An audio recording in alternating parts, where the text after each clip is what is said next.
Hi friends, ரீசெண்டாக வந்து Jaison சஞ்சயோட video வந்து ரிலீஸ் ஆயிருக்கு. ஹைதராபாத் ஏர்போர்ட்லேருந்து வெளியே வர மாதிரி ஒரு வீடியோ வந்து ரிலீஸ் ஆயிருக்கு. அது வந்து பயங்கர ட்ரெண்ட் ஆகிட்டு வைரல் ஆகிட்டு இருக்கு. ஸோ அவர் வந்து ஒரு படம் இயக்கிட்டு இருக்கார், சிக்மாங்கிற படம். அது எப்போ ரிலீஸ் ஆக போகிறது வெயிட்டிங்கில் இருக்குது.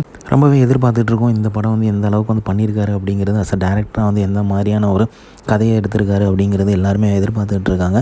அதேமாதிரி பார்த்திங்க அப்படின்னா லைக்காக்குமே ஒரு ப்ராஃபிட்டபிள் வெற்றி வந்து தேவை அப்படிங்கிறதுமே இருக்குது. ஸோ இவங்க ரெண்டு பேர் காம்பினேஷனில் சிக்மா படம் வந்து ரிலீஸ் ஆகுது. ஸோ இதை வந்து தளபதி முன்னிலையில் வந்து ரிலீஸ் பண்ணுறாங்களா எப்படி அப்படிங்கிறத பார்க்குறதுமே ஆவலாக இருக்குது.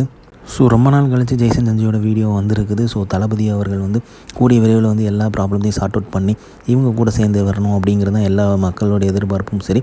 ஏன்னா மக்களுக்கு நல்லது பண்ணுறவர் ஒரு ஃபேமிலியுமே நல்லது பண்ணணும் அப்படிங்கிற எதிர்பார்ப்பு இருக்குது. ஸோ அதனால் வந்து மக்களுமே எதிர்பார்க்குறாங்க அவர் வந்து ஃபேமிலி கூடயும் சேர்ந்து இருக்கணும் அப்படிங்கிறது தான் ரொம்ப பெரிய எதிர்பார்ப்பாக இருக்குது. அதேமாதிரி பார்த்திங்க அப்படின்னா அவர் படம் ரிலீஸ் பண்ணும்போது முதலமைச்சராக இருக்கிற தளபதி விஜய் அவர்கள் வந்து ரிலீஸ் பண்ணணும் அப்படிங்கிற எதிர்பார்ப்புமே இருக்கும். ஸோ கண்டிப்பாக வந்து பார்த்திங்க அப்படின்னா லைக்காக வந்து மீட் பண்ண வருவாங்க படம் ரிலீஸ் ஆகும்போது. அப்போல்லாம் வந்து வேறு லெவலில் இருக்கும். ஸோ சிக்மா எந்த மாதிரி இருக்குது, எந்த மாதிரி சம்பவம் பண்ண போகுது அப்படிங்கிற மாதிரி மிகுந்த எதிர்பார்ப்பு இருந்துகிட்டு இருக்குது.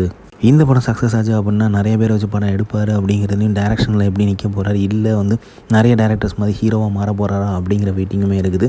இந்த மாதிரி தளபதி சிஎம் விஜய் அப்டேட் தெரிஞ்சுக்க லைக் பண்ணுங்கள், ஷேர் பண்ணுங்கள், ஃபிலிமா சேனலை சப்ஸ்கிரைப் பண்ணுங்கள். தேங்க்யூ.